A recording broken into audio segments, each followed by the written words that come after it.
Yeah, isn't that cool? Beautiful. Wow. Yeah, the entrance to Chinatown.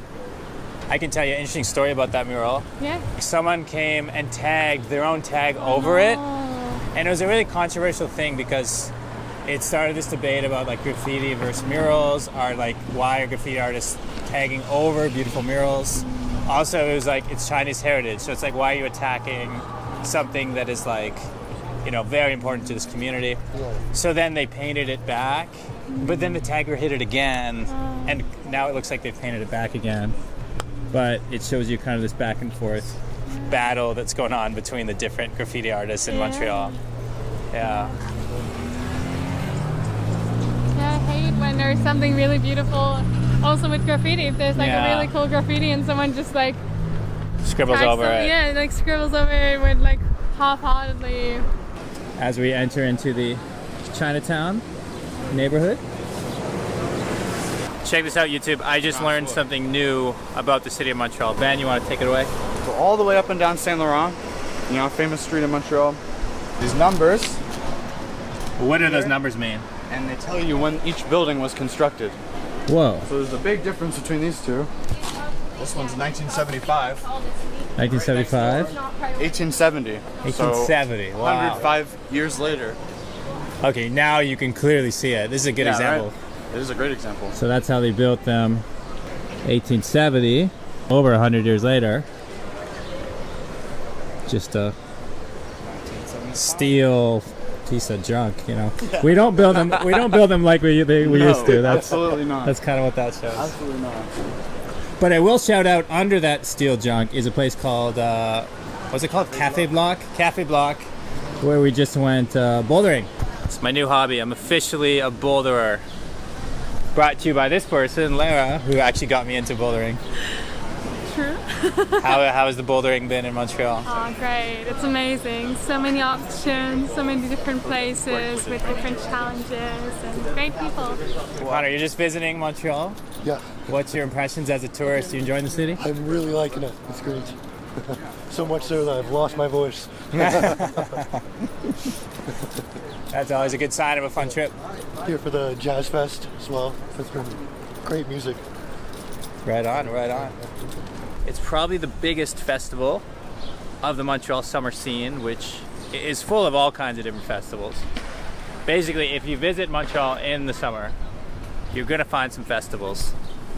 But in my opinion, the crown jewel of the festivals is the Montreal International Jazz Festival.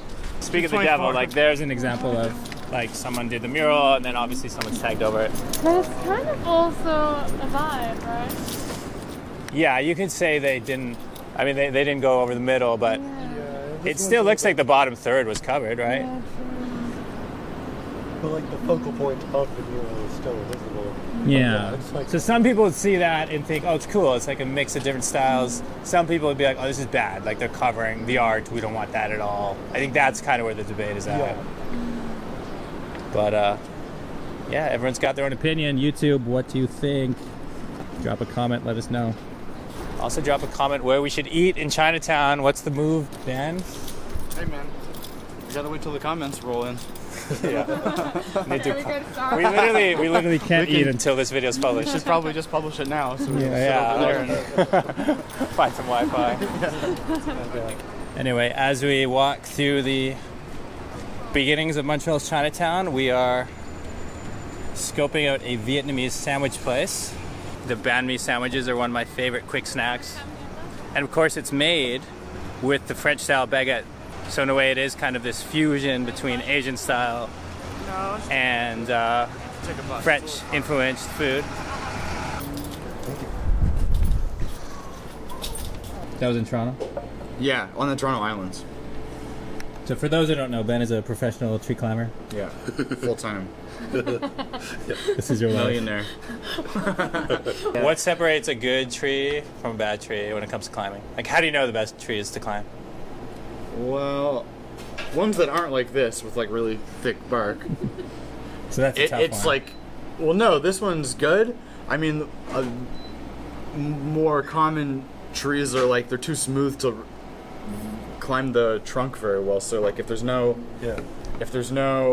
branch is like low enough, then oftentimes it's just like impossible. But Look at it back, guys. World famous tree climber. There he goes. Off to climb another tree.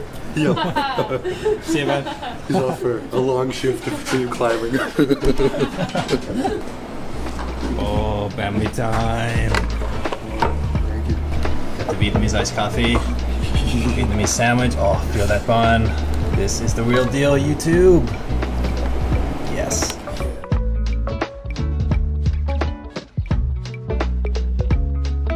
Okay, after some delicious Vietnamese food, we're going to take you down the main walking street of Montreal's Chinatown. Here we go. $6. $6. You cut it up? I like the floral. Perfect. Thank you so much. Yeah, perfect. First Canadian coins. First Canadian coins, and I've got 2 polar bears. But polar bears don't live here, do they? Well, you don't have polar bears on German coins? No, and we don't have Queen Elizabeth and German coins. We do have either. polar bears in Canada, in the north. Really? Yeah. No way. Yeah, you can go to like Churchill, Manitoba. You can see real polar bears in the wild. Wow. Yeah, if you go north enough, we have them. Cool. Now you have them in your pocket too.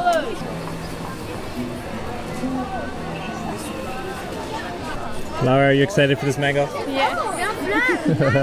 I love mango. Merci beaucoup. Thank you so much.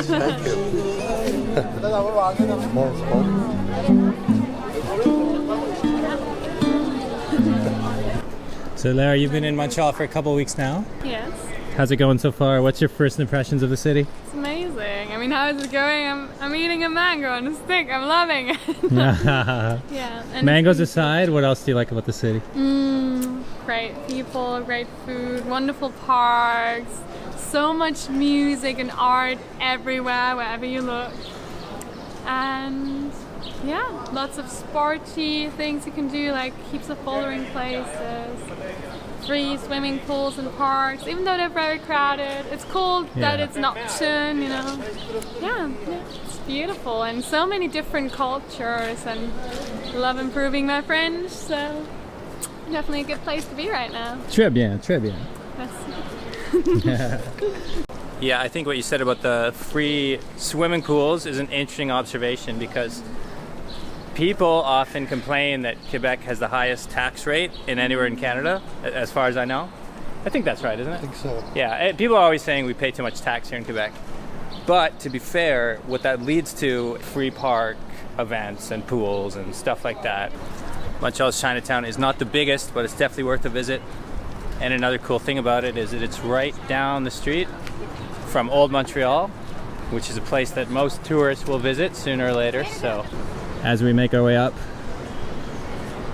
the final steps towards Old Montreal, we have a beautiful day, about 25 degrees Celsius, sunny. This is what summer is all about.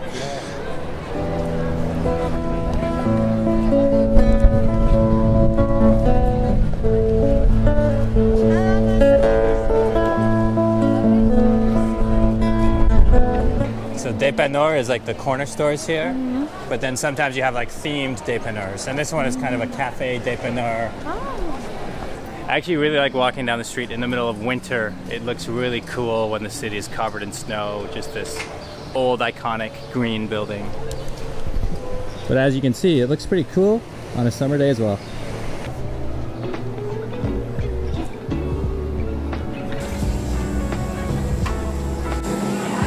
Made in Quebec. That's the one. That's your t-shirt. Favorite dish. I do like a good poutine. What do you think of poutine, Laura? I think the name is weird. Laura thinks it's funny that it sounds too much like Vladimir Putin, right? Isn't it like that? Putin. Nice. Which one you got there, I Connor? got the sour beer, passion fruit. La vie en Nice. cours. Very cool.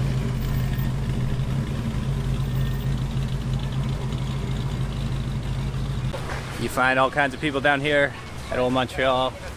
Tourists, locals. Oh, limbo, nice, nice. Tourists, locals, people biking by, people showing off fancy cars. You got everything. But if you find Old Montreal to be a bit overwhelming, because there's sometimes a lot of people, you can do what we're about to do, which is head down by the river, where there's lots of relaxing spots. Is that an old granary? Yeah, that I believe is called Silo 5. I guess it was a granary, some kind of factory. Yeah. Long abandoned, still occasionally climbed and explored by the teenagers, as you can see from some graffiti way up top. I feel like every historical Canadian city has one of these just deteriorating. Fun fact, a couple of days ago, Lara got really excited the first time she saw one of those school buses. Oh. Like, she was, because you'd never seen one in real life, right? Yes. Right, it's just a North American thing, eh? Yeah. As you can see by how empty this area is, not a lot of tourists making their way this way. But if you're looking for a quieter walk around Old Montreal, lots of green space, still some beautiful views.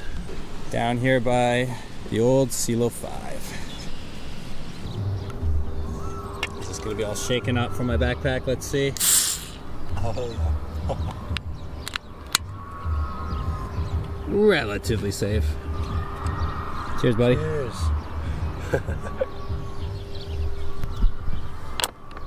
Ting.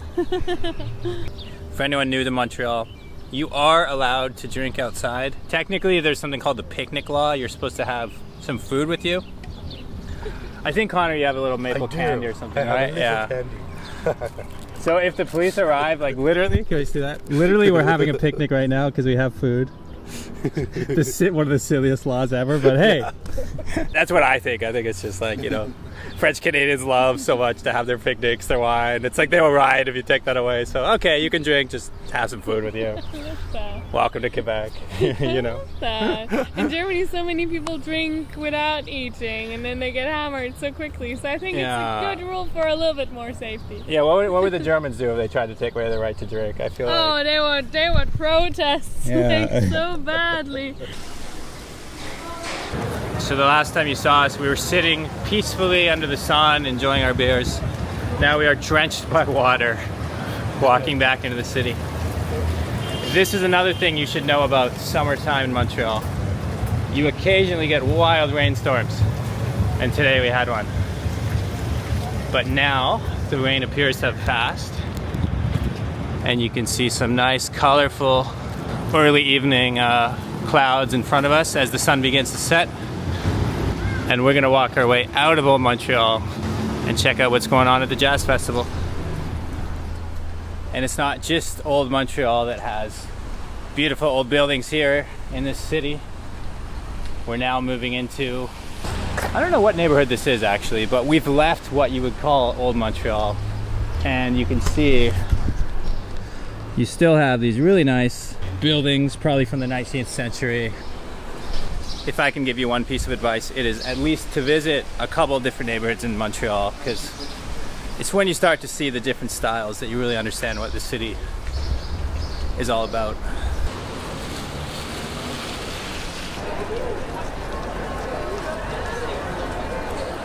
Well, my friends, it's about 9 p.m.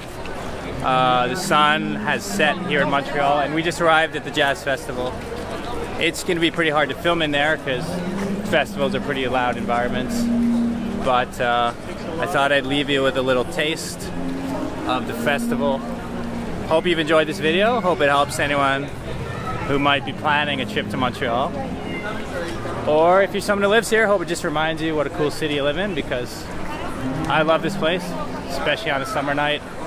There's nowhere better. Thanks, Lara, for all your help today. Shout out to Connor, visiting from Halifax. And shout out to everyone else from Montreal.